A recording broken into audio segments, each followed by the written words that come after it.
La verdad que para nosotros es un honor contar con la doctora, que además respondió inmediatamente y dijo que sí, o sea, no dudó un segundo. La doctora Rebeni Iberi, presidente del Comité de Ética para Ensayos de Farmacología Clínica de FEFIN, profesora adjunta y adscripta de farmacología de la UBA, pediatra especialista en terapia intensiva, asesora ética y regulatoria de CentrisNet Patientry. Sí, okay. Después si quieren pueden tomar. Sí, y es un tema que nunca lo abordamos desde AIBA. Este año tenemos dos temas en particular que nunca abordamos. Este es la investigación científica y mañana tenemos uno de camino al doctorado. Entonces vamos a tener a alguien que hizo un doctorado a través del CONICET, un doctorado a través de una universidad privada y alguien que está haciéndolo en la UBA, como para contar un poco la experiencia, los miedos de hacer un doctorado, ¿no? Entonces nos parecía que era, más allá de que la inmunología y la alergia es nuestro tema, esto también tiene que ser nuestro tema, sobre todo la investigación, ¿no? Y que no tenemos mucha. Así que desde ya súper agradecidos por tu participación cuando te tuteo, Fernanda. Sí, totalmente. Yo les quiero agradecer a ustedes porque la verdad es que más allá de conocer a algunos del otro lado, acá como el doctor, a mí me llamó la atención cuando me pidieron, porque honestamente me piden de varios congresos de diferentes especialidades, nunca me había pasado con la de ustedes, y la verdad que los felicito porque me parece que es un tema que hay que tocarlo, porque en Argentina existe y porque hay lugar para todos. Ese es el concepto. Uno cree que no, pero hay lugar para todos. Les voy a contar un poco cómo voy a desarrollar la charla de hoy, que la idea es, hablar de investigación científica es enorme, es capítulos. Hoy en día, así como hablaban en la charla previa, este tema de hay capítulos o especialidades que debieran formar parte de la medicina y que no existen en las facultades, que yo estoy totalmente de acuerdo con eso. Para mí debe haber una materia que se llame investigación clínica o investigación científica, que es lo que estoy tratando de hacer en la Facultad de Medicina, y la verdad es que me cuesta muchísimo en la UBA tratar de hacerlo. Bueno, y en principio les quiero contar un poquito. Hay cosas, y le voy a pedir disculpas a los que hacen investigación clínica, que hay cosas que caen sobre maduro, como por ejemplo aclarar que la investigación difiere de la práctica estándar tanto en sus propósitos como en los métodos específicos y sus justificaciones. Y ya van a ver el porqué de esto, ¿sí? Sabemos que en la práctica asistencial hay un denominador común, a ver cómo se apretaba acá, ¿qué es esto, no? Que es la relación riesgo-beneficio que tiene una razonable expectativa de éxito. Cuando uno indica un tratamiento, uno ya conoce esa eficacia y seguridad, y a su vez, hablaron hace un rato, están las guías, etcétera. O sea que uno indica un tratamiento con seguridad, ¿sí? La expectativa de éxito en realidad en investigación clínica no existe. El beneficio en investigación clínica siempre es potencial y siempre es para el paciente con esa patología a futuro, ¿sí? Y otra de las cosas importantes que lo diferencia es que en la práctica asistencial uno trabaja con el paciente individual, ¿sí? En investigación clínica, aunque el paciente participa en un estudio de investigación, en realidad siempre el beneficio es a futuro, ¿sí? Y la investigación a su vez tiene una característica particular que tiene que estar inscrita en un protocolo formal, con etapas definidas, desarrolladas para probar una hipótesis, derivar en conclusiones y por lo tanto contribuir a lo que se conoce como el conocimiento generalizado, ¿sí? Por eso les digo que no es el individuo solo, sino que es para la sociedad en su conjunto. Y claramente hay que seguir algo que es el método científico, ¿sí? El método científico que empieza con tener una idea. Yo hoy me voy a enfocar más en la investigación farmacoclínica. Como les dije, esto puede ser un capítulo enorme, si quieren en otro momento podemos hablar de la investigación observacional, etc. Pero todo comienza con una idea, claramente, incluso para llegar al desarrollo de la investigación clínica. Todo comienza con una idea, ¿sí? Y para esa idea hay que buscar tenemos hoy en día la inteligencia artificial que nos ayuda muchísimo a buscar, y esto implica una observación de parte de la persona que está con esa idea, ¿sí? Y después, bueno, lo que les dije, establecer una hipótesis, objetivos, establecer un diseño, que hoy puntualmente nos vamos a enfocar en esto, ejecutarlo, analizarlo y comunicarlo, que es un tema no menor, la comunicación en investigación, ¿sí? Entonces, para hacer un protocolo de investigación hay que tener un plan, ¿sí? ¿Y qué es un protocolo? Entonces, es un documento que responde a pautas de planificación. ¿Y por qué investigar? ¿Sí? Claramente está demostrado que la aplicación de una conducta médica no aprobada puede causar más daño que el ocasionado por no aplicarla. El ejemplo que les puedo dar es en mi especialidad de base, que es la pediatría, en la cual el 80% de los medicamentos es off-label, es fuera de prospecto. Y la realidad es que eso no es bueno en la medicina. Y yo les puedo contar lo que me sucedió a mí cuando hice un fellow de terapia intensiva, en la cual yo siempre fui docente de farmacología, con lo cual me molestaba mucho esta cosa de no enfocarse en el fármaco, indicado siempre cuando corresponde, porque también tengo ese concepto. Y todo era, bueno, a ver, cuando se aprobaba una droga en adultos, era, bueno, a ver, vamos a ver la ampolla, este paciente más o menos debe ser la mitad, y todo era así. Y tristemente, en la pediatría sigue pasando mucho eso. Hay mucha investigación desde hace unos 10, 15 años. En Estados Unidos surgen lo que se conocen como las Pediatrics Rules, que a partir de ese entonces se empieza a obligar a los sponsors a decir, bueno, si esta droga potencialmente puede ser utilizada en población pediátrica, hay que hacer la investigación. Porque claramente para la industria farmacéutica no es tentador el grupo pediátrico, porque la mayor parte de los niños por suerte son sanos, ¿sí? Bien. De esto hay un montón de papers que yo acá se los resumí, que el justificativo para realizar la investigación clínica es que genera una mayor garantía en el respeto y la salvaguarda por los participantes, favorece el progreso científico y tiene una ventaja en cuanto a gestión de recursos, ¿sí? Es ingreso por otro lado, ¿sí? Y obviamente se termina generando un feedback positivo, ¿sí? Que es muy bueno y que hay, insisto, muchos papers al respecto. Con respecto a esto es una opinión muy personal, todas las diapositivas están basadas en bibliografía, esto es algo muy personal de cuando yo doy medicina basada en la evidencia, que es que yo soy de la generación de la experiencia, ¿sí? Yo me formé con la medicina basada en la experiencia y a medida que fui creciendo fue que creo que muchos nos ha pasado eso, y la medicina basada en la evidencia fue aumentando. Yo estoy convencida que hay que hacer una integración entre todo esto. Y el ejemplo es lo que comentaba el doctor en la charla previa arriba, ¿no? Le indico un tratamiento y la universidad no me lo aprueba y entonces tengo que pensar en el paciente y qué hago, y etcétera. Entonces a veces la evidencia no sirve, ¿sí? Sirve en el país ideal, digamos. Bien. Y puntualmente en lo que es la metodología de la investigación tenemos dos grandes grupos, dos grandes diseños de investigación, que son la experimentación y la observación. Y la gran diferencia entre estos dos diseños es que cuando uno hace un estudio experimental, lo que se cambia es la naturaleza de los hechos. Uno puede observar y hacer un estudio observacional y, por ejemplo, hacer un análisis de sangre o pedir una imagen de más, y eso no lo transforma a ese diseño en un diseño experimental, ¿sí?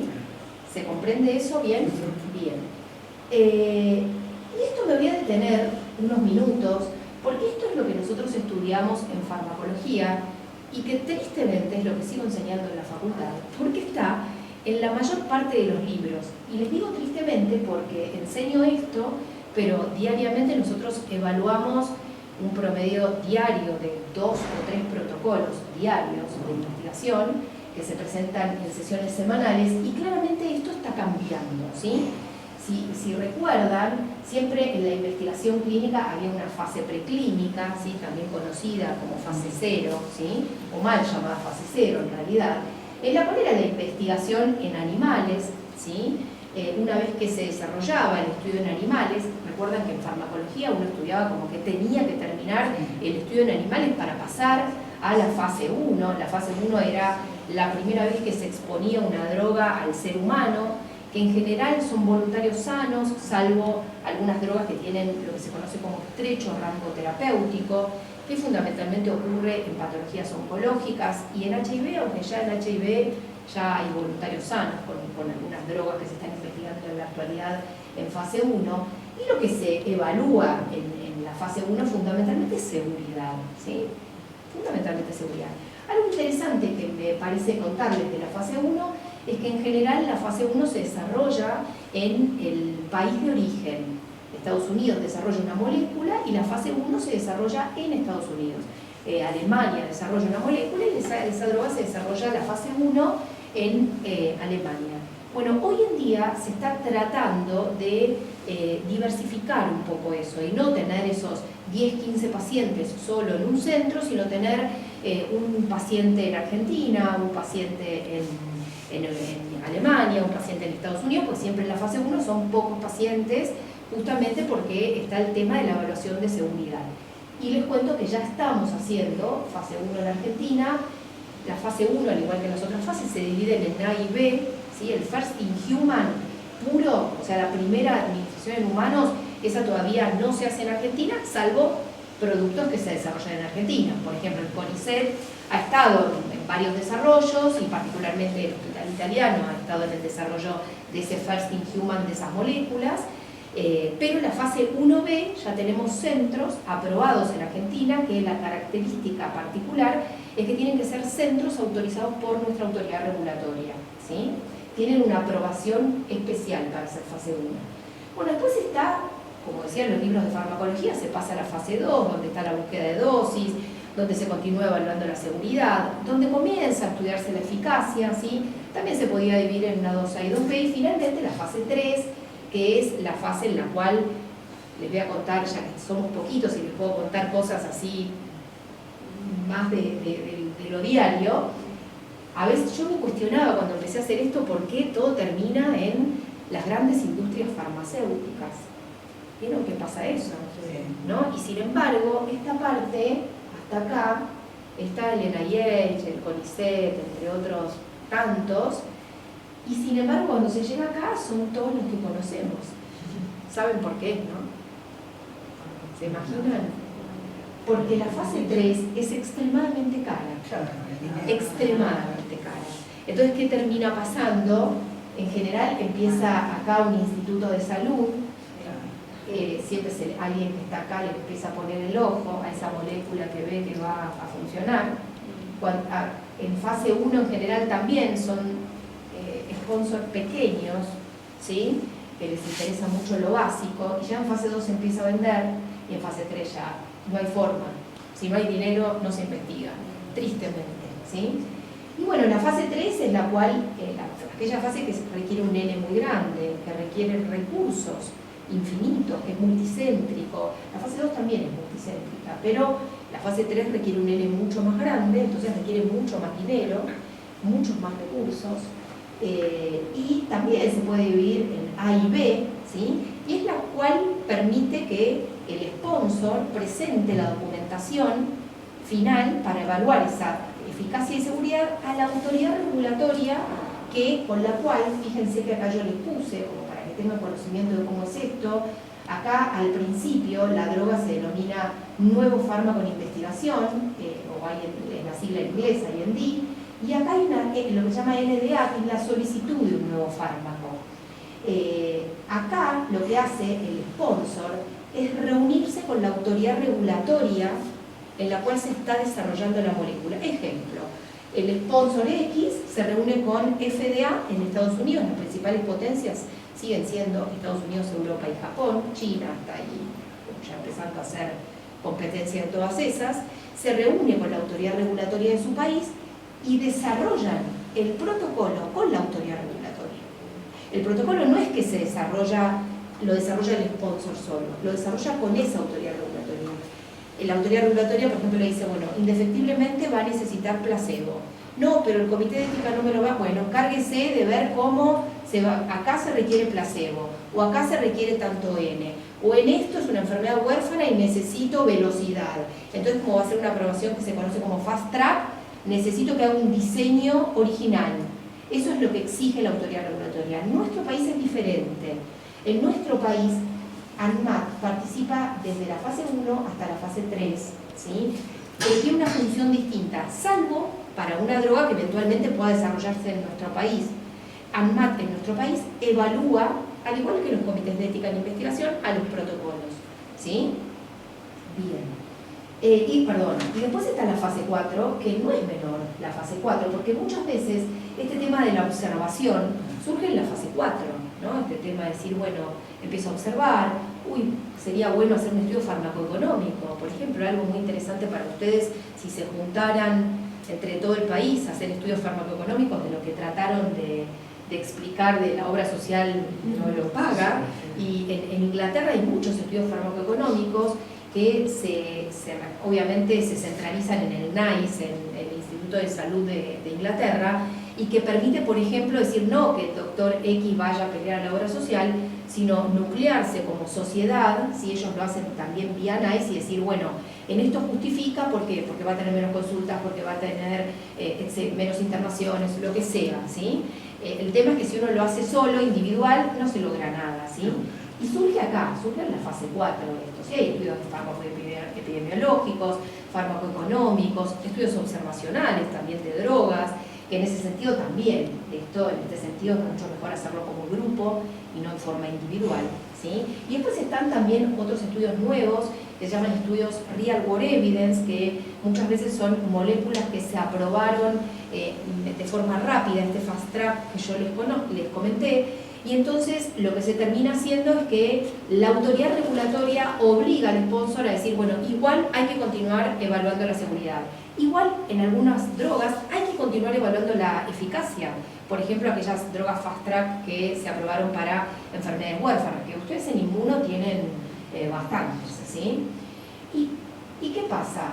Hoy en día no sucede esto. Fíjense acá abajo. Acá está el tema de, por ejemplo, yo les puse este ejemplo porque en oncología es el boom de la investigación farmacoclínica. Si entran a la página de Clinical Trial, la mayor parte de los protocolos son de oncología, pero se está trasladando a las mismas drogas que se utilizan para oncología, especialmente todo este lado, ¿no? Toda la parte inmuno, se está empezando a meter en muchas especialidades. Y fíjense que con el quimioterápico estándar era fase 1, fase 2, fase 3. Y sin embargo, hoy en día hay sumatorias de fases, hay fase 1 o 2 juntas, ¿sí? Fase 3 separada. Fíjense que acá está la posibilidad de una condición acelerada de aprobación, y muchas veces se pasa de la fase 1 a enfermedades huérfanas, enfermedades raras, directamente a la fase 3, que requiere esto sí o sí un real world evidence después de esto, ¿no? ¿Por qué fundamentalmente ocurre esto? Es cuando el N es muy pequeño, entonces no se puede establecer con certeza esa eficacia y seguridad. Ahora vamos a ver cómo se logra esto.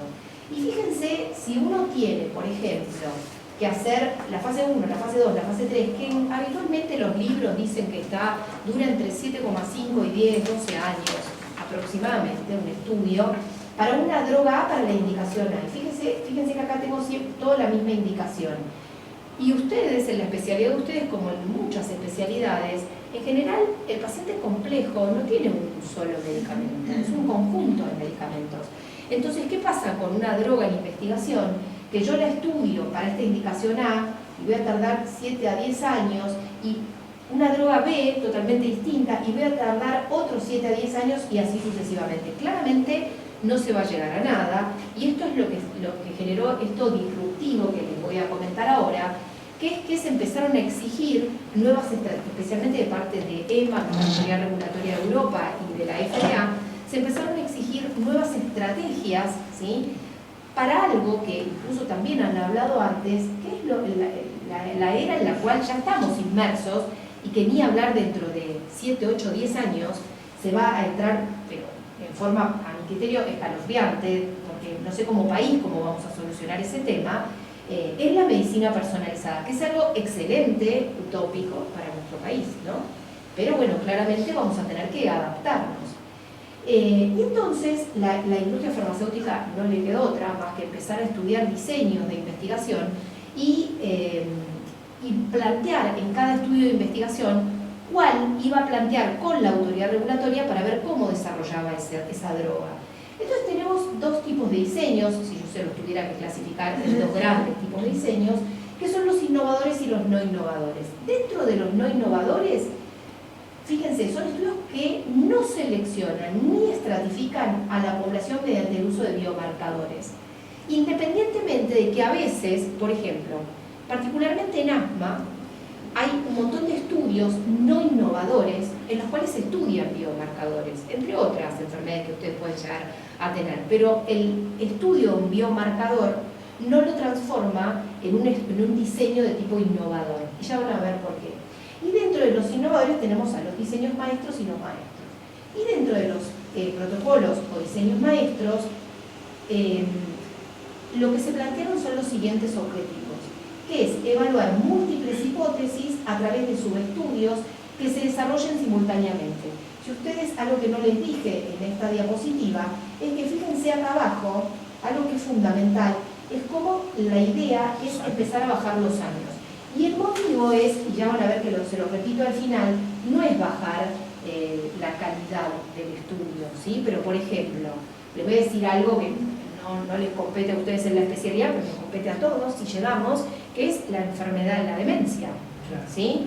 ¿Qué va a suceder? La expectativa de vida cada vez más grande y la enfermedad de Alzheimer o cualquier tipo de demencia se transformó en aquella enfermedad foco hoy en día de interés en la cual las mismas autoridades regulatorias dicen hay que estudiar esta patología, muchas veces solventadas por sociedades. ¿Por qué? Porque mucha expectativa de vida, pero claramente hay cosas que todavía, tristemente, no sigue apareciendo, ¿sí? Entonces, a veces la expectativa de vida, si se suma con eso, la realidad es que no es bueno, ¿sí? Entonces, por eso surge esto de decir, bueno, claramente hay que empezar a evaluar, y algo que les quería aclarar, en los últimos 10 años hubo muchísimos estudios de enfermedad de Alzheimer u otras demencias. Ninguna llegó a ser realmente eficaz. Hubo aprobación de 2, pero que realmente todavía fueron aprobaciones fast track, justamente por esto de que, bueno, es una enfermedad que requiere por lo menos algún tratamiento que se disperse y no sea solamente en un grupo reducido, ¿sí? Y sin embargo, son drogas que todavía dejan mucho que desear. Puede contener esto que se llama diseño adaptativo, que ahora les voy a comentar de qué se trata. Pueden investigar de forma paralela múltiples terapias dirigidas a poblaciones diferentes, ahora esto les voy a contar. ¿Y qué pasa con algo que es, por ejemplo, se puede clasificar de acuerdo a los biomarcadores, a características genéticas, a características demográficas? Se pueden tomar diferentes puntos y muchas veces los fármacos en estudio pueden tener un único comparador. Puede ser que el gol estándar sea omalizumab, como dijeron arriba, y empiece a ser omalizumab versus ese, y varios estudios a la vez van a tener ese gol estándar, si es que es gol estándar, no me quiero meter porque no es mi especialidad la de ustedes, pero muchas veces sucede que es el standard of care, pero que muchas veces no está consolidado como standard of care. Quiero que para ser standard of care en realidad conlleva mucho, ¿sí? Entonces tenemos 3 tipos de estudios, que son los canasta, los paraguas y los estudios de plataforma. En los estudios canasta estudia una única terapia en el contexto de múltiples enfermedades. En general, este tipo de estudios están en las fases iniciales, en los que se llaman pruebas de concepto. Los estudios paraguas, que muchas veces se utilizan como estudios confirmatorios, fíjense, múltiples terapias, ahora les voy a poner gráficos que son más claros, múltiples terapias en el contexto de una sola enfermedad, ¿sí? Y plataforma que ahora les voy a explicar, que son múltiples terapias en una sola enfermedad, pero donde se puede ingresar ahora se los explico bien más adelante. Fíjense, acá es el ejemplo del canasta, también se conoce como básquet, en España se conoce como el cesta, donde se seleccionan pacientes con diferentes tipos, por ejemplo, de cáncer, ¿sí? Yo les hablo de cáncer y les pido disculpas, porque en realidad esto es el boom de la investigación clínica. E insisto, ustedes me pueden preguntar, ¿comenzó esto con otras cosas? Está comenzando en Estados Unidos con asma, por ejemplo. En Argentina todavía no lo tenemos, ¿sí? Pero va a llegar rápidamente, ¿sí? Entonces, ¿qué pasa? Acá tenemos pacientes con diferentes tipos de enfermedades, ¿sí? Cáncer o lo que sea, diferentes tipos de enfermedades, pero tienen en común una mutación, ¿sí? Y acá surge el dilema del biomarcador y cómo se detecta ese biomarcador. Y van a ver que después les voy a decir más adelante, me adelanto, porque es un tema muy crítico en la actualidad, que es que cómo se estudia ese biomarcador y el desarrollo de las moléculas se está desarrollando a la par. Por eso, esto tampoco puede aplicarse en todo. O sea, suena maravilloso, pero no puede aplicarse, no se puede aceptar esto en todo, ¿sí? Tiene cosas a favor, como que son ágiles, flexibles, obviamente permiten acortar plazos, tiene riesgos, ¿sí? ¿Por qué? Porque, por ejemplo, el ejemplo de hongo es el más común. Yo tengo el biomarcador, pero considero la histología tumoral, se está dejando de lado, justifica, y esto uno lo tiene que trasladar después a la patología que está tratando, ¿no? Implica un reclutamiento previo, ¿sí? Es algo que, si quieren esto que yo les dije que soy asesora de ética y regulatoria, de estas cosas que les puse, les cuento de qué se trata, porque es algo, en esto hay que trabajar, como argentinos tenemos que trabajar en el tema del reclutamiento previo, porque si no, la investigación clínica no va a crecer como está creciendo en otros lugares del mundo. Y bueno, obviamente, al ser un estudio que requiere un biomarcador específico, no vamos a tener mucho N, quizá tenemos un paciente, dos pacientes, ¿sí? Después tenemos a, perdónenme, acá me está faltando en sexta y me falta uno, ¿no? Bueno, no les puse el paraguas, después les voy a mandar la diapositiva con el paraguas, no sé qué pasó. El estudio paraguas, a diferencia de este, en realidad es que son, acá está, perdónenme. El estudio paraguas es una sola enfermedad, ¿sí? Que tiene diferentes biomarcadores. Y esto es lo que lleva a la medicina personalizada, ¿sí? Vieron que les dije, el estudio en cesta se utiliza especialmente en las fases iniciales, en las pruebas de concepto, y esto ya es más generalizado, ¿sí? Yo tengo una enfermedad con un biomarcador X y les voy a dar un ejemplo, que esto se relaciona con esto, que es, perdónenme, terminando lo de paraguas, también fundamentalmente menos tiempo de reclutamiento, supuestamente más pacientes se van a beneficiar con un tratamiento dirigido y consecuentemente el acceso va a ser más temprano. En contra, múltiples brazos, a veces es un tema, el tema de la inclusión de los pacientes, a veces no es fácil porque hay pacientes que tienen el biomarcador, ay, perdónenme, puedo manejar esto, el biomarcador 1 y tienen también el 2. Entonces, ¿qué se hace con esos pacientes? Perdón, ¿se agrupan de alguna forma o sí? Por biomarcador. Este es por biomarcador. Acá, por ejemplo, es... Yo, por ejemplo, agrupo los que tienen el biomarcador 1, 2 y 3. Exacto. Y puedo hacer otro que sea 1 y 2. Exacto. También. Exacto. Es por biomarcador, no por enfermedad. No por enfermedad. No es que tenga cáncer de pulmón y antes era cáncer de pulmón a células no pequeñas, lo histológico. No, es cáncer de pulmón a células no pequeñas con X biomarcador. Claro. El tumor, obviamente, en ese caso, ¿sí? Claramente el tema de la inmunología, los biomarcadores, todo eso está creciendo de una forma demasiado rápida para mí, así, muy interesante, pero muy rápida. Y después tenemos a los estudios plataformas, que son extremadamente complejos. Nosotros en Argentina tenemos algunas plataformas, son muy difíciles de evaluar, muy difíciles de desarrollar. ¿Y por qué? Porque en realidad, por ejemplo, nosotros tenemos diferentes tipos de biomarcadores. El paciente, por ejemplo, entra en este estudio, tenemos este estándar of care, pero resulta que este tipo de estudios, ya vamos a ver cómo se hace esto, que es a través del diseño adaptativo, que les voy a comentar más adelante, se suspende por diferentes motivos, puede ser por futilidad, no hace falta llegar al final a determinar la eficacia, sino que uno ve que no tiene beneficio y se suspende. Entonces, ¿qué pasa? Este estándar of care dejó de ser el estándar of care y en el mismo estudio se vuelve a realeatorizar, ¿sí? Y así sucesivamente, o se suspende, lo que sea. Son muy complejos, hay muchos estudios de estos en Argentina, les diría bastantes. En esto sí, el target es oncología por ahora, ¿sí? Entonces, tenemos muchos beneficios potenciales, pero tenemos muchos desafíos con este tipo de estudios, ¿sí? Como les dije, el tiempo es clave, dar respuestas a múltiples preguntas, hoy en día también es clave, se relaciona con la nueva generación también, ¿no?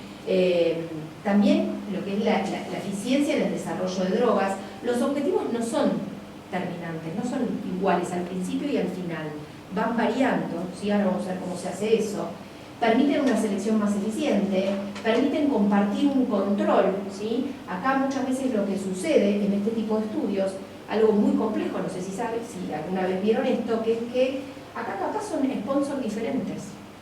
y tienen que hacer consorcios entre ellos, porque se acuerdan de varios consorcios para hacer un mismo estudio, y ahí también surge el dilema económico, ¿quién paga el investigador?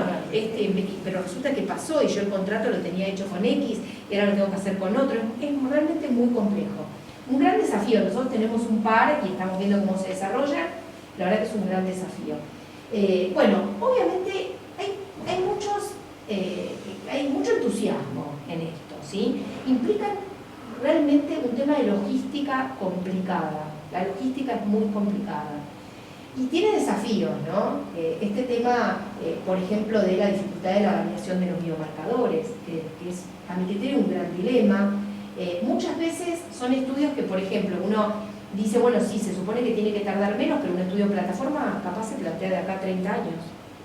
Entonces uno puede decir, pero como no era que tenía que ser menos, ¿y por qué? Porque en realidad lo que se pretende es que ese desarrollo, que, por ejemplo, vuelvo acá, que esta droga que iba a tardar 10 años en conocerse la eficacia y seguridad, se suspendió acá por lo que sea, por seguridad, por futilidad, por lo que sea, ¿sí? Entonces, ahora vamos a ver cómo se hace eso. Y fíjense esto, claro, ¿no? Acuerdos previos entre patrocinadores, temas muy complejos. Bueno, para esto yo les puse acá, tienen ya la FDA sacó sus normativas, por así llamarlo, también en Europa, ¿sí? Y ahora vamos a centrarnos en lo que se conocen como diseños adaptativos. Estos protocolos maestros conllevan adentro un diseño adaptativo. Y ahora que vean esto, van a entender cómo se logra hacer todo lo previo, ¿sí? También acá están las páginas, ¿sí?, de la FDA y la EMA, donde se encuentran muy detallados estos tipos de diseños.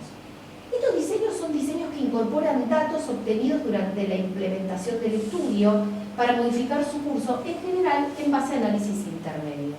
Y lo fundamental, el análisis intermedio es un análisis estadístico que se hace, en general en los estudios convencionales hay un análisis intermedio, como mucho dos, en estos puede haber 15 análisis intermedios. Pero la diferencia es que, por ejemplo, en un estudio convencional yo hago la estadística, que muchas veces lo que se hace es, no solamente la hace el sponsor, sino que también lo hace lo que se llama el Comité de Monitoreo de Datos y Seguridad, que no forma parte del sponsor, que están obligados a contratarlos, o sea, a terceros. Ejemplo, FDA dice acá se necesita un DSMB, un Comité de Monitoreo de Datos y Seguridad, y este DSMB va a ir evaluando los datos a la par del sponsor. Pero ¿qué pasa? Salvo algo de seguridad clave, la eficacia y seguridad, o sea, esa ecuación se termina evaluando al final, no en el medio, ¿sí? Acá se puede evaluar en el medio y cortar, pero también lo que se pretende es que no se socave la validez y la integridad, ¿sí?, que por eso son complejos. Los diseños adaptativos pueden ser prospectivos, concurrentes y retrospectivos. En cuanto a los prospectivos, acá les puse diferentes ejemplos. Se implementan vía protocolos, se implementan vía estos análisis intermedios, y lo que se puede hacer es, por ejemplo, yo tengo la droga, el gol estándar versus la droga A y la droga B, y resulta que la droga B en el análisis intermedio 1 dio que ya tiene futilidad, se puede discontinuar por futilidad, ni siquiera por seguridad, listo, se saca la droga B, entonces hay que realeatorizar. Y acá la cara del doctor diciendo cómo voy a hacer para hacer esto, ¿no? Complicado. En ese mismo estudio la aleatorización no es 1-1, sino que va a pasar a ser 1-2 o 1-3, se pueden incluir ramas, es realmente complejo, ¿sí? Fíjense que se puede reestimar el tamaño muestral, algo impensado. Para los diseños clásicos es algo impensado. Puede haber obviamente terminación temprana, ¿sí?, como resultado de superioridad o futilidad. Muchas veces, algo que no les dije, les hablé de futilidad pero no les hablé de superioridad. Si uno ve que X droga es superior a la otra, ya directamente una se descarta, ¿sí? Obviamente a los sponsors no les gusta esto, ¿eh? Uno cree que sí, pero no. Esto es un gran dilema.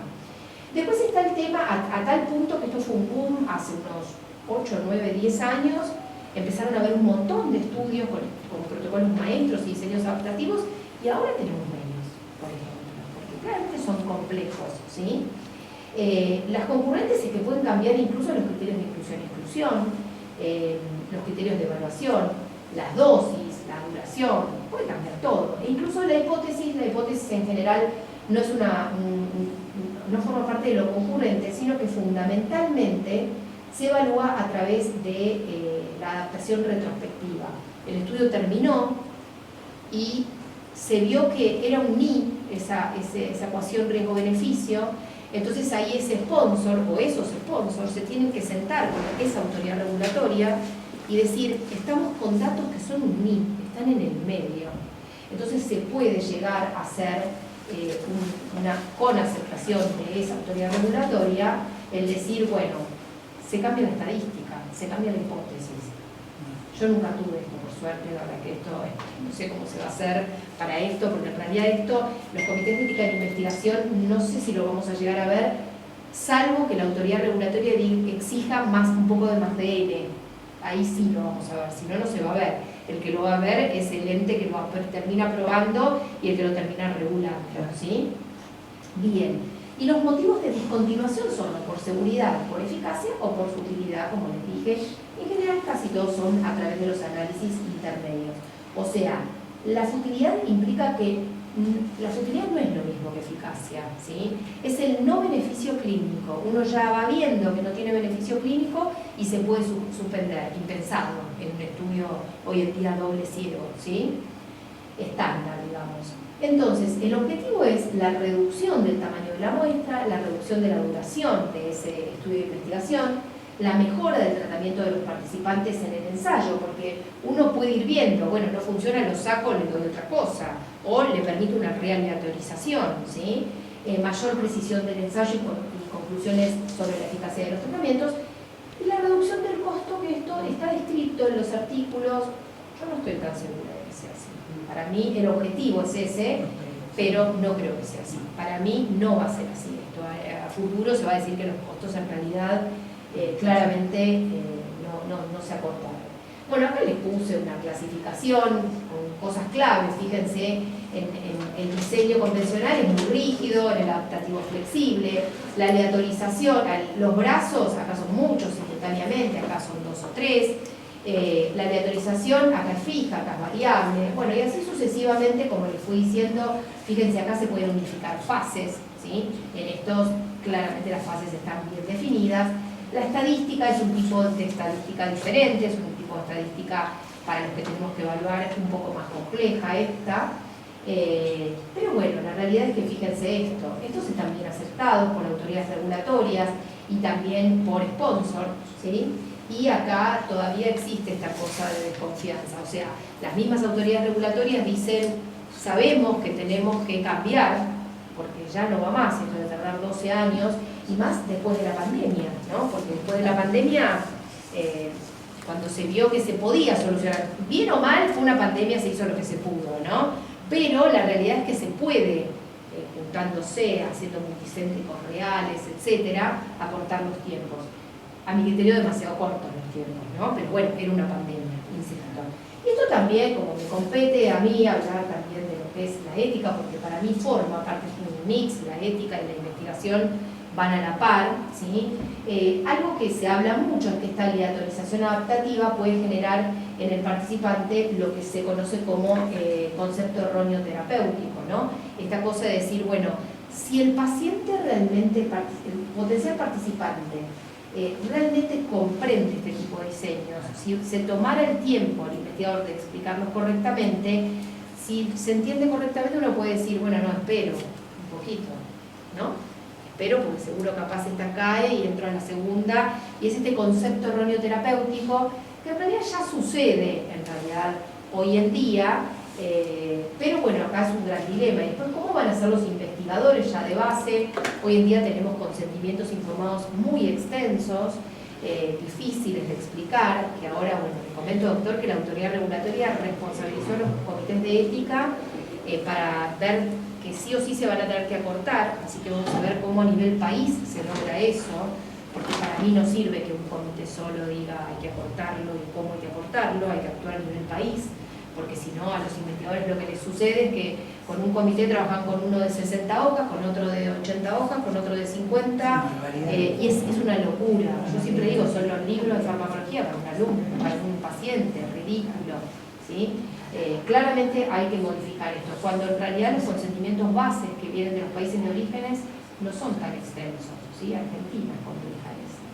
Bueno, y reflexiones, ningún diseño innovador da respuestas a todos los problemas, todos los diseños innovadores incluyen nuevas limitaciones, hay sesgos, claramente muchos sesgos, es necesario validar biomarcadores, hay dificultad con el análisis estadístico, y estos diseños no deben considerarse a priori como medios para reducir la rigurosidad, sino que en realidad hay que considerarlos cuando justifica revisarlos, o sea, no lo van a ver en todos los protocolos. Por ejemplo, en ONCO no se ven todos los protocolos, se ven algunos, ¿sí?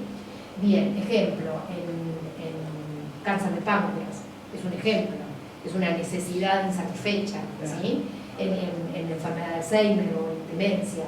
Bueno, claramente no hay que quedarse con esto, pero también hay que tener cuidado, ¿no? Porque a veces puede ser todo muy complejo. Bueno, fíjense, acá les puse, esto lo saqué antes, yo ya llegué de viaje, antes del viaje, busqué, no quise poner asma, me metí en el clinical trial, no quise poner asma, ¿por qué? Porque asma hay un montón de estudios.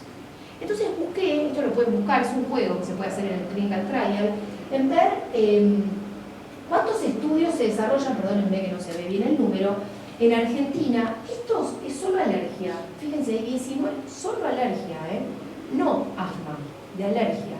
Hay 19 estudios ongoing, yo me sorprendí, si les digo la verdad. Y de inmunología, en Argentina hay 123 de inmuno. No sé si sabían eso, me sorprendí, porque la realidad es que nosotros particularmente, la mayor parte que tenemos de alergia e inmunología son de asma, ¿sí? Pero en total son bastantes. ¿Y qué les quiero decir con esto? Que, claro, ¿cómo? Debe ser oncología. No, yo busqué de inmuno y descartando los de oncología. Inmuno solo, por eso se los puse, porque me sorprendió la cantidad. Y es para estar, ¿qué les quiero decir? ¿Las autoinmunes? No incluye las autoinmunes, no incluye reumato, saqué reumato. Por eso se los puse. ¿Por qué se los quise poner? Porque en realidad lo que yo siempre digo es que la investigación clínica, y particularmente la farmacoclínica, que termina generando este feedback positivo y que muchas veces no se conoce, la realidad es esa, hay lugar para todos. La realidad es esa, hay lugar para todos. Si quieren después les puedo comentar algunos ejemplos del lado investigador, del lado comité, de cualquier lado. Hay lugar para todos. Es más, cuantos más investigadores existen, más tentador como país es voy a desarrollar esa molécula ahí. No es vengo a buscar al doctor. No es así, solo. En algún momento fue así, lo buscaban al doctor. ¿Sí? Lo digo en serio. Hoy en día es, uy doctor, usted tiene una red, tiene más, me puede sugerir más, es mejor. ¿Se entiende? Por eso hoy en día si actúan ustedes como sociedad, es mucho mejor. Bueno, después me da el tiempo, ¿no?, para explicarles un poco qué hace el investigador, porque les quiero explicar qué hace. ¿Estamos bien con los tiempos? Sí, en teoría tenés 10 minutitos más. Bueno, vamos a hacer rápido. Bueno. Es la teoría. Es la teoría, pero empezamos más tarde. Un poquito más tarde. Bueno, entonces, cuando se hace investigación clínica, más allá de todo esto normativo, obviamente no voy a hablar de este tema porque este tema es eterno, hay que adherirse a directrices éticas. Pero también hay que tener compliance y adherencia y hay que tener formación en lo que se llaman las buenas prácticas clínicas. Las buenas prácticas clínicas forman parte de lo que se conocen como International Conference on Harmonization of Technical Requirements, bla, bla, bla, bla, bla, que son conocidas como las ICH, ¿sí? O sea que esto que seguro en algún momento escucharon, que son las GCP, forman parte de las ICH. O sea, las ICH tienen mucho más que las E6, que son las Good Clinical Practice, ¿sí? ¿Y qué son estas Good Clinical Practice que se actualizaron este año y que me interesa dárselos porque esto forma, lo que dice acá es juntarles las nuevas GCP con la nueva declaración de Helsinki en lo que respecta a la formación, a las obligaciones y responsabilidades de los investigadores. Para los que todavía no hacen investigación clínica, las GCP son un estándar internacional de calidad ética y científica para diseñar, conducir, registrar, monitorear, auditar y analizar y comunicar ensayos clínicos que implican la participación de seres humanos, ¿sí? Todos tienen que formarse en GCP, investigadores, patrocinadores, comités de ética y autoridades regulatorias, ¿sí? El objetivo es garantizar el mayor nivel de protección alcanzable para los individuos. ¿Y cuál es el objetivo final que tienen estas GCP? Que si quieren después les cuento por qué surge la GCP, que es muy interesante. Realmente la historia hace entender el por qué estamos donde estamos y para que vean cómo como sociedad es mucho mejor juntarse, ¿sí? Es porque en realidad lo que se pretenden son dos objetivos claros, que son la garantía pública de la protección de los derechos, seguridad y bienestar de los participantes, ya no se llaman más sujetos de investigación, ¿sí? A partir de la nueva declaración de Helsinki, y la credibilidad de los datos. Las dos van a la par, ¿sí? Las dos van a la par. Si yo protejo por un lado, pero no estoy en realidad con monitores adecuados de todos lados, o inspectores de las autoridades regulatorias, etcétera, verificando la credibilidad del dato, tampoco estoy protegiendo al participante, ¿sí? Son cosas que van a la par. Entonces acá traté de resumirles un poco las responsabilidades y obligaciones. Bueno, esto ya lo sabemos, ¿no? El promover y velar por la salud, bienestar y derechos es de todo, investigación clínica, práctica asistencial, de todo. La investigación, como les dije al principio, ¿no? Que se basa en que en última instancia hay que incluir al ser humano. Hay que ver qué pasa ahora con la inteligencia artificial, con ciertas fases. Por ejemplo, la FDA está obligando a los sponsors para que en los próximos 10 años con la inteligencia artificial se logre hacer algo con los animales. Los animales no firman consentimiento informado, ¿no? Claro. Es un gran dilema, ¿no? Y con la nueva generación que en vez de hijos tienen perrijos y gatijos, ¿sí? Que es lo que probablemente me pase a mí con mis hijos, vamos a tener que tener cuidado porque van a estar todos en contra de eso. Entonces, las autoridades regulatorias están en la alerta en decir, está la inteligencia artificial, algo tienen que encontrar, ¿sí? Y hay que ver qué pasa después, ¿no? Hay que ver qué pasa. Bueno, el investigador, ¿quién puede ser investigador? ¿Sí? El investigador tiene que ser un médico que tiene que tener la especialidad, tiene que tener experiencia, ¿sí? Eso lo tiene que poder demostrar a través de un CV u otra documentación que el comité requiera, tiene que cumplir y conocer las buenas prácticas clínicas y las pautas regulatorias de nuestro país. A propósito, nosotros como país tenemos una nueva regulación que salió ahora, hace 1 o 2 semanas, va a tener que estudiarla, doctor, y que entra en vigencia a partir de diciembre. Tiene que estar familiarizado con el producto de investigación, ¿sí? Como se describe en lo que se llama el manual del investigador o investigator brochure, que es como todo lo de la droga antes de entrar a los libros de farmacología y al prospecto. Todo, absolutamente todo, ¿sí? Eso es lo que se conoce como el manual del investigador, el brochure del investigador. Tiene que tener recursos y fundamentalmente tiene que poder demostrar un potencial reclutamiento, y acá es donde yo les digo que hay que aprovechar todas las plataformas que existen hoy en día, ¿sí? Para decir, bueno, ¿cómo logro tener yo este reclutamiento? Porque es algo que no es fácil, ¿sí? Realmente no es fácil. Y se tiene que poder demostrar, o sea, no solamente hay que ser bueno, especialista, sino que encima tiene que tener capacidad para demostrar este potencial de reclutamiento. Tiene que tener, poder demostrar disposición y tiempo suficiente, ¿sí? Tema complejo, ¿sí? Deberá disponer de personal calificado también, puede delegar y puede, hoy en día las nuevas GCP indican que puede tener el apoyo del patrocinador, por ejemplo, para decir, bueno, tal empresa yo autorizo, pero lleva el medicamento a la casa, esto es con apoyo del patrocinador, o que le den el medicamento en la casa, pero fíjense, esta cabecita es el investigador principal. El principal responsable es el investigador principal, ¿sí? Todas las personas que forman parte del equipo de investigación tienen que estar todos formados, todos, absolutamente todos. El investigador tiene que garantizar que se mantenga un registro de las personas, que es lo que se conoce como delegation log, u hoja de delegación de tareas. Yo no puedo decir, ay, cambié a mi study coordinator, que es como la secretaria de lujo más preciada de un centro de investigación. Digo secretaria porque en general son mujeres, últimamente se están incorporando bastantes varones. Es la mano derecha, ¿no? del investigador. Y yo no puedo decir, bueno, la cambio mañana y no está acá en este delegation log, ¿sí? Y no lo aviso y no lo comunico, ¿sí? Toda persona, subinvestigadores, el que saca sangre, todos tienen que estar en el delegation log. Y para esto también hay acuerdos celebrados entre el patrocinador, la institución si corresponde, y el investigador. O también a veces con, por ejemplo, estos servicios tercerizados que están empezando a aparecer en la Argentina. Deben permitir el monitoreo, auditoría e inspecciones. Fíjense, acá yo les explico esto. Bueno, esto ya se los dije. Esto también, se los dije recién. Esto también. Y llegando a esto, que les decía, debe permitir el monitoreo, auditoría e inspecciones. El monitoreo es realizado para fundamentalmente enfocarse en un objetivo que es la veracidad del dato por representantes del patrocinador. Pero también el monitoreo puede ser realizado por comités de ética, ¿sí? O sea, puede ser por el patrocinador o una CRO que lo represente en el país. Se establece el monitoreo en el centro, que hoy en día se hace lo que se conoce como monitoreo basado en el riesgo, que no voy a hablar de un capítulo. Las auditorías que pueden ser realizadas por el sponsor o la CRO o una auditoría externa. Las auditorías externas muchas veces no solamente están auditando al centro, sino que también están auditando al sponsor, ¿sí? Las internas obviamente no. Y las inspecciones las realizan las autoridades regulatorias, ¿sí?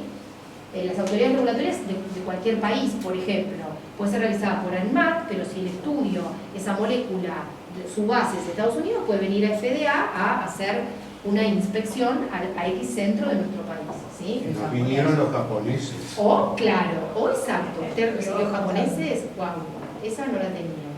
Qué bien. Única inspección realizada por Me Japón en el imagino. país. Wow, qué suerte que tuvo.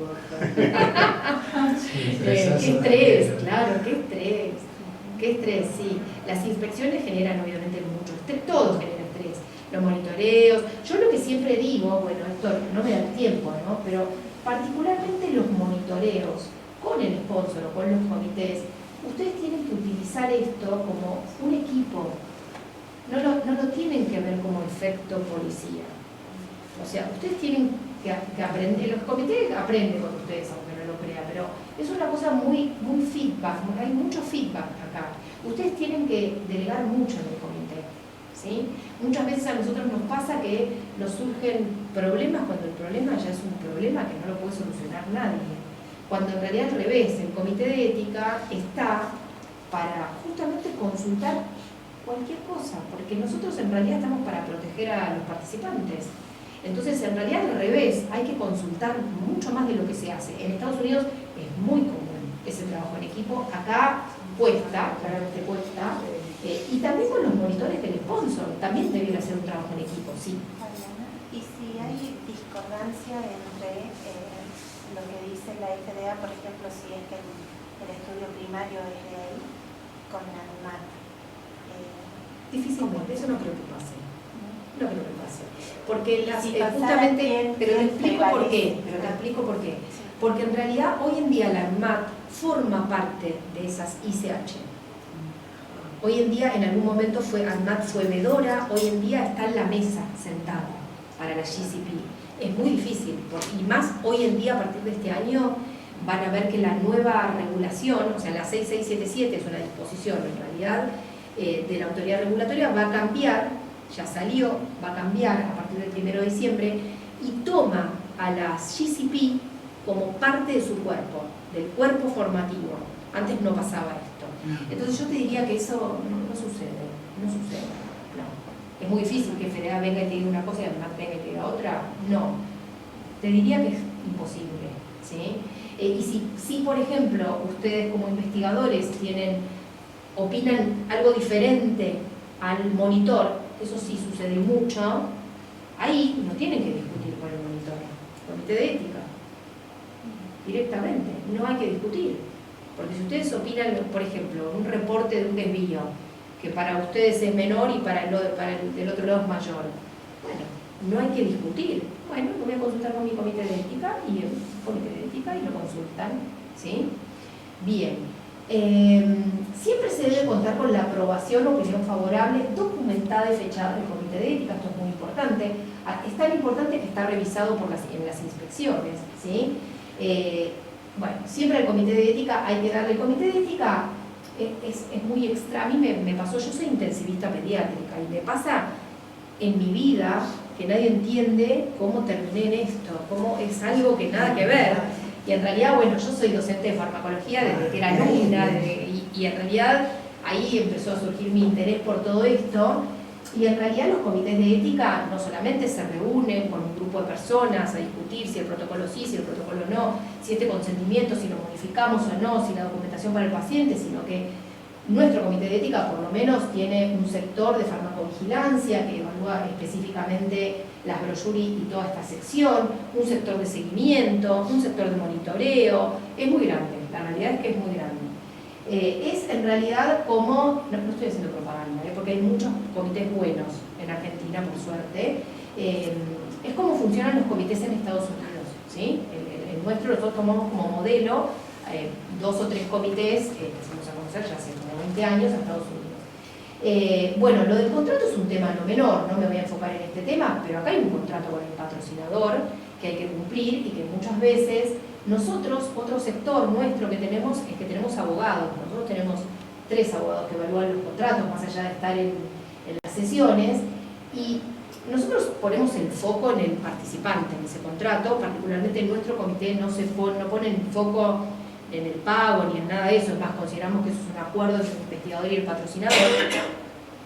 Siempre aconsejamos igual que lean el contrato, ¿sí? Por ejemplo, les doy un ejemplo. Muchas veces los contratos no figura la representación en Argentina. Nuestro comité exige la representación en Argentina, lo exige. O sea, si el protocolo pasó por nuestro comité, es una exigencia, no sale un contrato que no tenga representación en Argentina. Y en realidad en eso no solo se protege al participante, se protege al investigador. ¿Sí? Son cosas que, vieron que los médicos no somos muy duchos en este tema. Así que bueno, en eso también un consejo es siempre confíen en el comité que está evaluando, o ustedes tengan un abogado que también mire eso, porque el problema es cuando surge un problema, ¿sí? Y nosotros que tenemos mucho N, porque llegamos a tener 1.200 investigadores, hoy en día son un poco menos porque hay más comités, claramente hay problemas, ¿sí? Y se llega a la justicia, etc. Todo se resuelve, ¿sí? Porque si uno dice acá, particularmente hay algo especial, que es que las cosas tienen que ser perfectas, y está todo registrado, entonces es más fácil de solucionar, ¿sí? Bien. Bueno, el participante, hay que aclararle, y esto está en el consentimiento informado y forma parte de las responsabilidades del investigador, que el estudio puede terminar, y lo puede dar por finalizado el mismo investigador porque considera que no es adecuado para el participante, el patrocinador, por la razón que fuera. El patrocinador es ejemplo, la fase 2 que se venden, que son un problema. Cuando sucede eso, se vendió y quedó en la nada misma hasta la compra del otro estudio. Eso es el dilema más grande. A veces se suspende por otras razones, obviamente más lógicas, como puede ser falta de eficacia o seguridad, pero el suspender por falta de dinero es complejo, y cómo es ese postestudio, el tema del postestudio en nuestro país, que también es bastante complejo. También puede suspender el comité de ética puede suspender un paciente, puede suspender un enrolamiento, etc., y las autoridades regulatorias.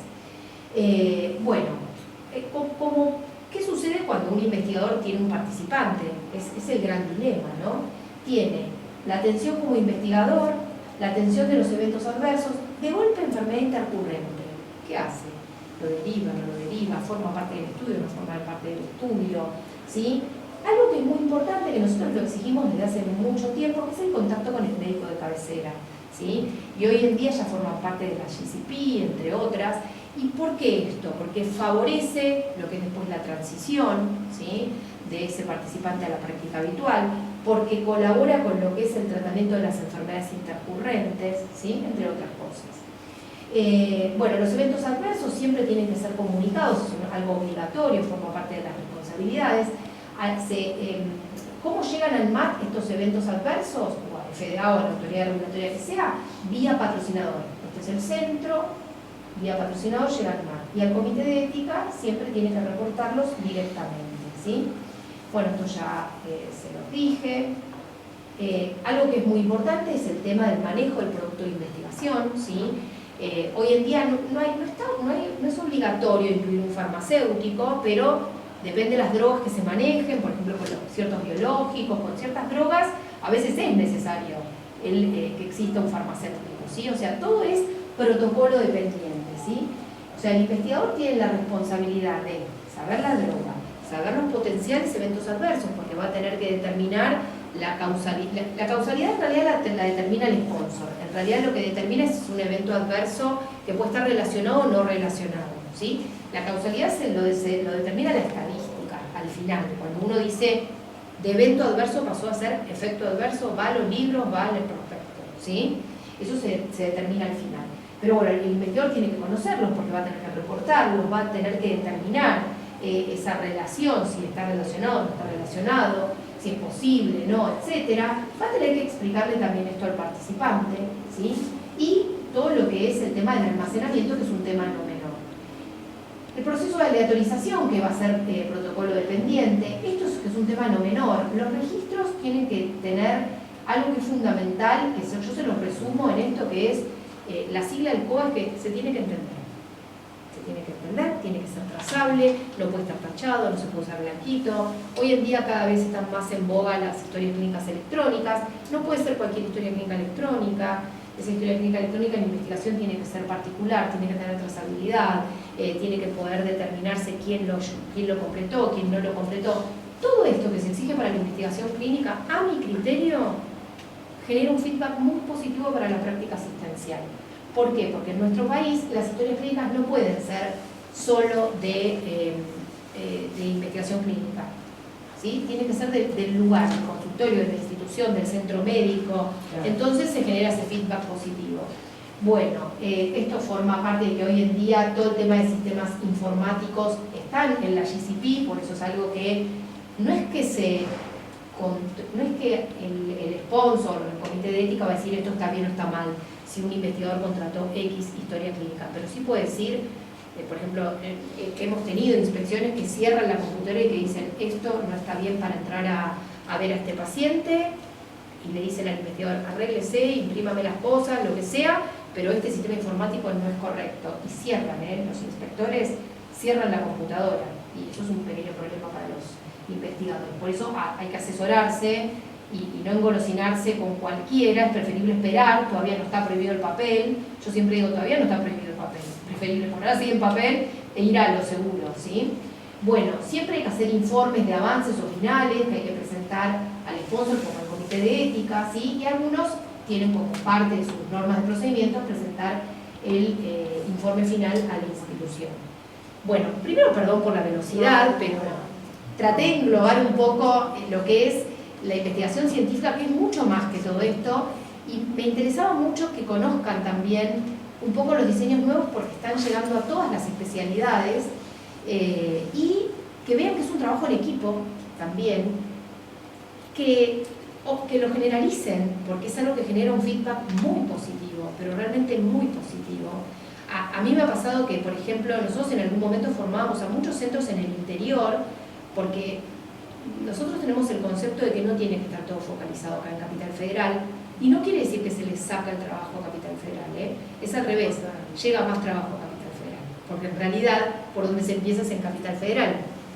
Entonces, ¿y por qué hicimos eso? Porque de base, yo vengo, no sé si lo conocen, al doctor Sier, yo soy discípula del doctor Sier de la UBA y del doctor Ian Antuono, y tenemos el concepto del principio de justicia, ¿no? De que tiene que ser generalizado, y de la enseñanza, ¿no? O sea, cuanto más uno enseñe esto, más gente va a estar en esto, y claramente, aunque no lo crean, cero político lo que voy a decir ahora, crece el país. Con la investigación clínica crece el país, ¿sí? O sea, genera un feedback muy positivo, ¿sí? Muy positivo. Así que, bueno, espero que les haya servido. No sé si tienen preguntas.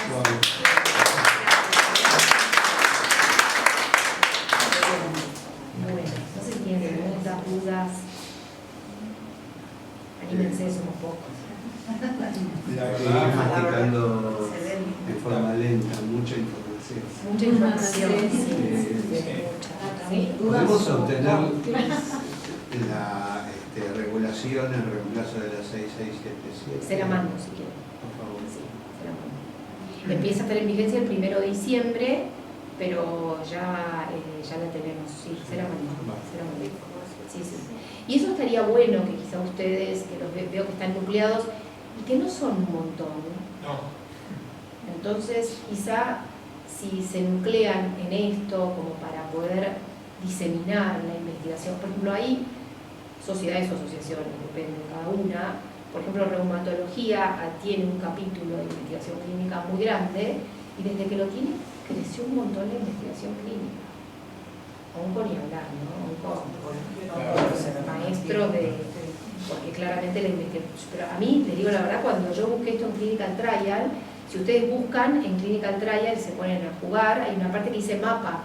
Entonces es buenísimo verlo en el mapa porque el numerito solo como que no ayuda. Es impactante Europa, España, por ejemplo, hace 10 años en Argentina, hasta el 2010, más de 10 años, hasta el 2010, que fue cuando surge esta nueva regulación.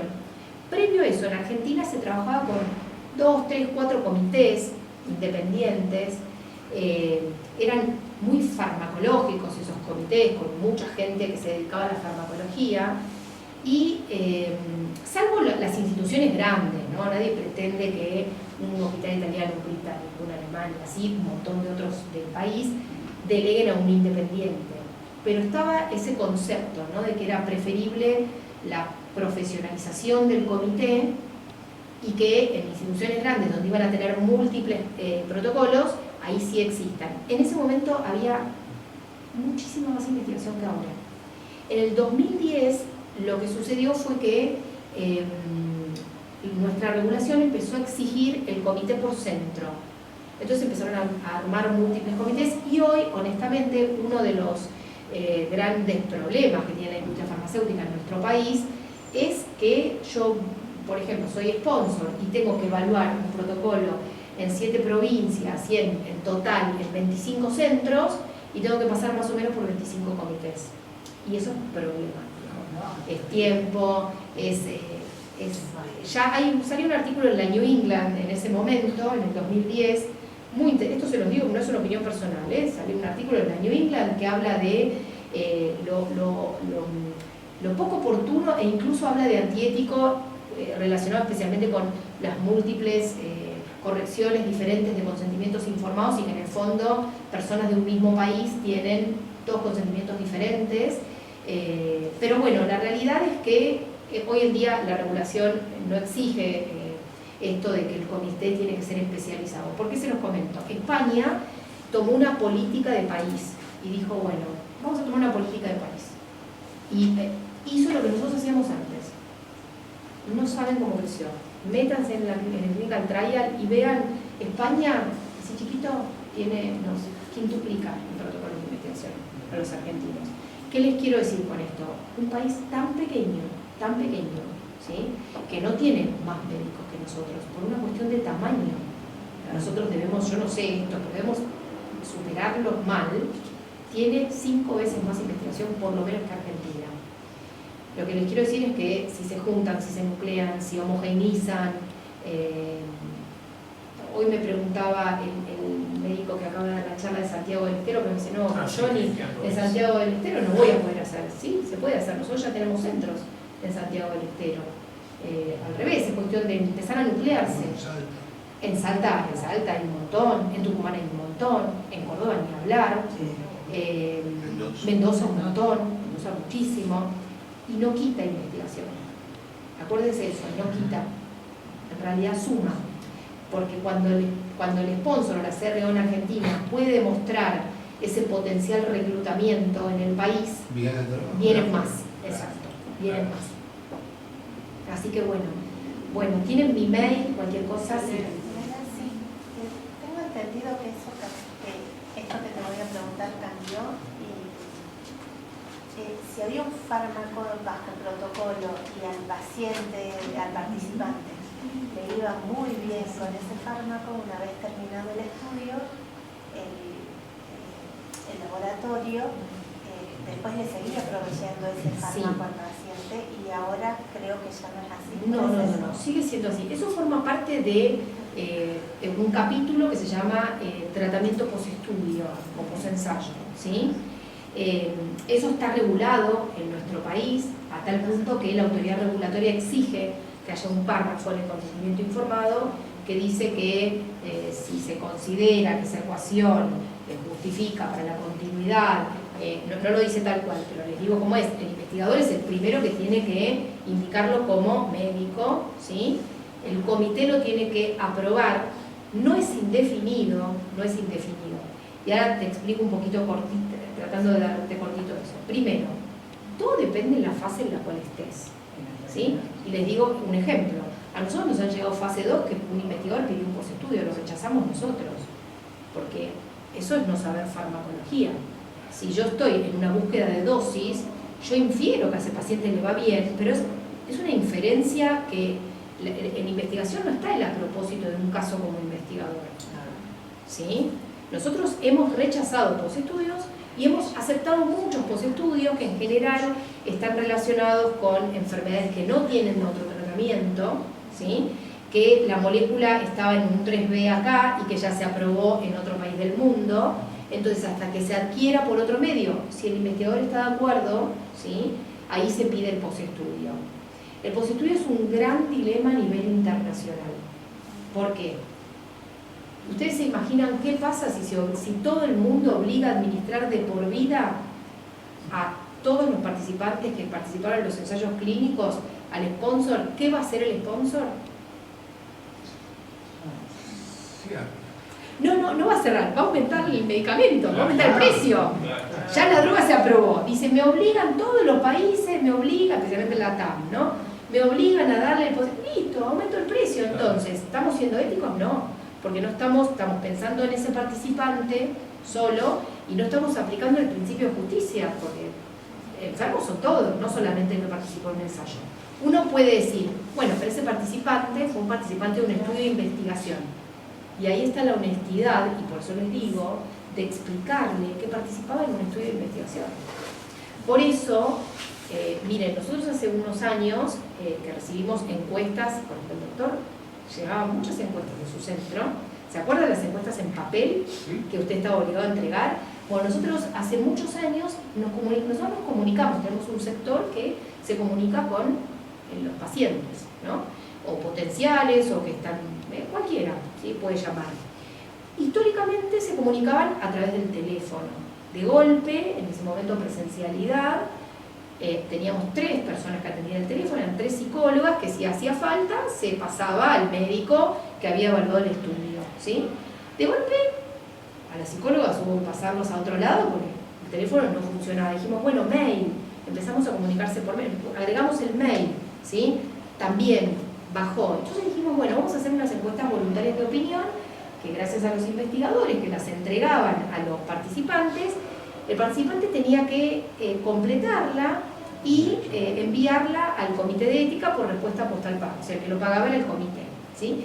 Y nosotros creíamos que íbamos a recibir esas encuestas, imagínense, dijimos, bueno, acá van a llegar todos los problemas.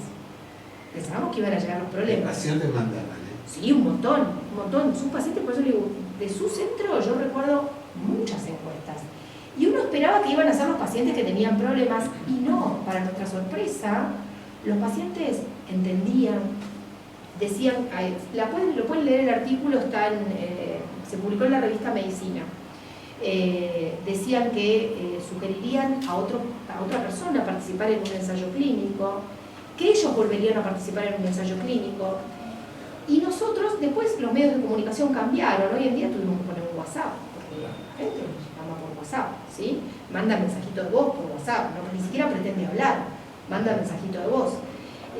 Y también tenemos lo electrónico, que nada más lo completan los jóvenes, nada más. Las encuestas electrónicas nada más tenemos pocas, porque nada más son jóvenes. Y con respecto al resultado de esas encuestas decidimos publicarlas, pero dijimos, algo tenemos que hacer.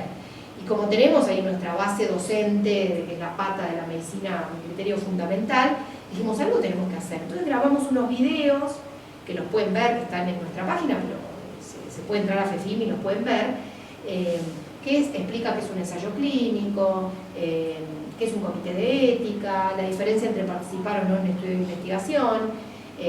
Después, bueno, hay que tener tiempo para hacer eso, a mí me hubiera encantado hacer muchos más, pero después de esos, la OPS hizo otros.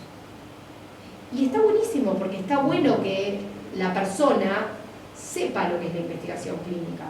Yo no sé si a ustedes les ha pasado, a mí en Estados Unidos me pasa desde que nunca me voy a olvidar, siempre cuento este ejemplo. Mi hijo, que ahora es médico, que está haciendo la residencia, cuando tenía 12 años, una vez caminando por San Francisco, a mí me sorprendía la cantidad de carteles que había de investigación clínica. Yo estaba obnubilada. O sea, tiene 26 ahora, tenía 12, ¿no?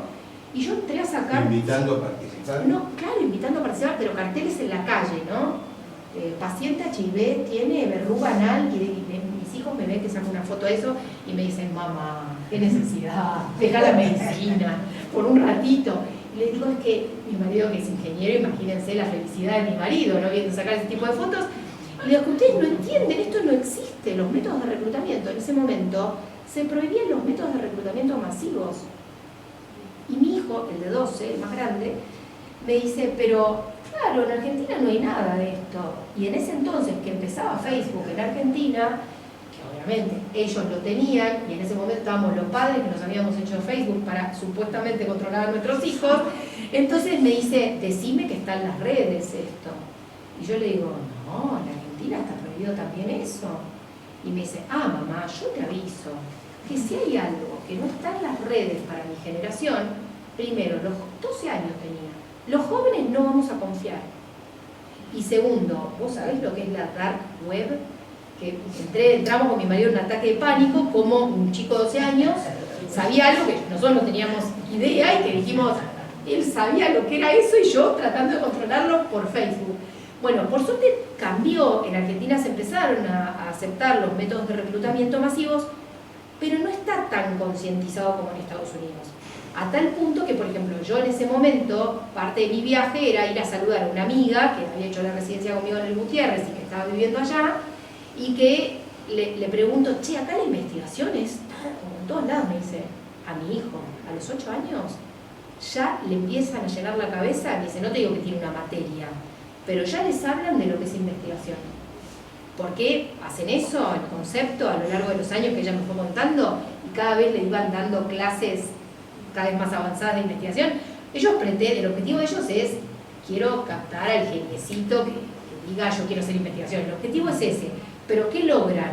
Que todos sepan lo que es investigación, que no se pidan cosas que no corresponden, que haya cada vez más investigación. Y bueno, generar eso que generan, que claramente es el país que más investigación hace. Ese es el concepto. No les digo que me parece una maravilla, ¿eh? No quiero que todo suene a color de rosas. Lo que les digo es que hay ciertas cosas que tenemos que tomar. La investigación debe ser generalizada, hay que formar, hay que educar a los pacientes. Por ejemplo, nosotros incentivamos a los investigadores a que, si tienen una duda, que llamen al comité de ética. Para algo está el comité de ética. Y es algo que a veces el investigador no tiene tiempo para eso. Al investigador le cuesta, porque en Argentina lo que sucede es que los médicos, como yo siempre digo, yo tengo una amiga, esta amiga y otras que después tuvieron que volver a hacer la residencia allá y que le decíamos, ¿es diferente la residencia allá? No, la diferencia es que no sos camilleros, no sos extraccionista, y nosotros estamos tan acostumbrados a hacer todo que tratamos de resolverle en un 100% todo a ese potencial participante en vez de compartir responsabilidades, ¿no? En investigación clínica hay que trabajar en equipo, hay que trabajar. Así que bueno, espero que les haya servido. Sí, fue excelente. Bueno, gracias. Pero después me mandan mail o si los puedo ayudar, yo no tengo problema en colaborar. Por supuesto, porque la verdad que fue una conferencia impecable. Fue impecable, la respuesta inmediata que nos diste también por la invitación legal y que Estaba mirando la página. Sí, estamos mirando. Bueno, sí. Hay que animarse. ¿Y tu país dónde está? Creo que lo puse acá en la primera, si no se lo repito. Ustedes lo tienen, Nosotros alguien lo tenemos cualquier tiene. cosa, Sí, tenemos todo el tiempo, sí. Algo que en Argentina quizá les sirve, el investigador no puede ser investigador de cero como investigador principal. En Argentina tiene que tener experiencia, tiene que haber sido subinvestigador o study coordinator, tiene que tener experiencia en investigación. Eso es un requisito de nuestra autoridad regulatoria, que hace que a veces sea más complejo. No está mal, porque realmente armar un centro de investigación no es fácil. Nosotros hemos pedido a la autoridad regulatoria a veces ciertos centros en determinadas provincias que no tenían posibilidad de ser subinvestigadores, que eran como cuestiones de necesidad, si no era decir, nos ha pasado con Santiago del Estero, decir, bueno, si no es una provincia que nunca va a haber investigación. Y sí, lo pudimos hablar con la autoridad regulatoria y se terminó aceptando. Lo que les quiero decir es que todos pueden hacer investigación, tampoco es fácil, ¿no? Tampoco es fácil. Y no es difícil, no hace falta hacer, que me preguntabas vos, no hace falta hacer una maestría, un doctorado, no hace falta. ¿Por qué? Porque en realidad la investigación clínica, a ver, yo estoy convencida que tendría que haber una materia en la facultad para aprenderla y después tendría que haber cursos, pero hoy en día con cursos ya es suficiente. No es que hace falta tener, si quieren hacer, hay diplomaturas, obviamente eso es mucho más enriquecedor, pero no es que eso los avala a ser investigadores clínicos, les da formación, no es que teniendo eso pueden ser. Es como que se necesita, bueno, quizás el doctor puede Sí, Fefín mismo tiene cursos, yo con Graciela Perroni hice... un montón. Sí. Nosotros tenemos monitores que van a los centros, que bueno, agotamos a los investigadores, pero bueno, para nosotros es importante el trabajo en conjunto, el revisar, el detectar, detectamos cosas que no las detecta a veces una inspección y colaboramos para que después el centro no tenga problemas. La idea es colaborar y que esto sea generalizado, ¿no? Que esté en todos lados. Bueno, muchas gracias.